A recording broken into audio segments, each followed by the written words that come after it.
Here's Curry, wide open, three on the way, count it! Kapag sinabi nating curry, marami agad ang naiisip.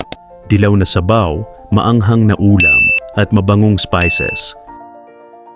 Ang salitang curry ay nagmula sa salitang Tamil na kari, na ang ibig sabihin ay ulam o sarsa. Sa India, iba-iba ang anyo ng curry. May tuyo, may sabaw, may creamy, at may sobrang anghang. Hindi ito isang pagkain, kundi isang estilo ng pagluluto. Ngayon, paano naman nabuo ang tinatawag nating curry powder?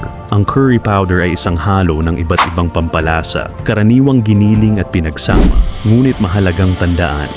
Sa tradisyonal na lutuing Indian, walang eksaktong tinatawag na curry powder.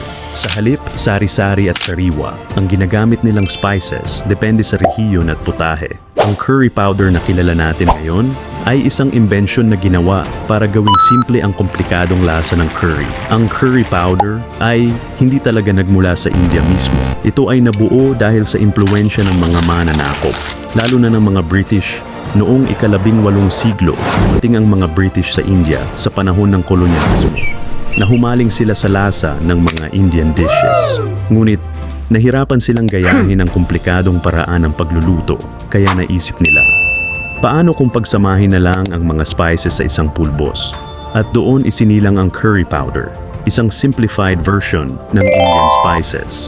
Walang eksaktong taon kung kailan unang ginawa ang curry powder, ngunit ayon sa kasaysayan, noong bandang 1700 hanggang early 1800, nagsimula itong gawing komersyal ng mga British. Isa sa mga unang tala ng curry powder ay mula sa mga cookbook sa England noong ika-18 siglo. Mula rito, unti-unti itong kumalat sa buong mundo. Ang curry powder ay parang sining, walang iisang formula.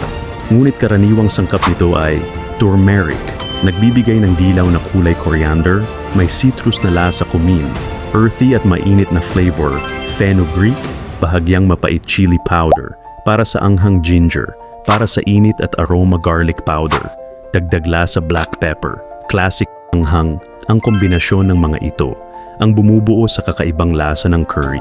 Ngayon, ang curry powder ay ginagamit na sa iba't ibang bahagi ng mundo. Sa India, ito ay inspirasyon lamang, hindi pangunahing gamit. Sa United Kingdom, ginagamit ito sa mga curry dishes na kanilang binuo.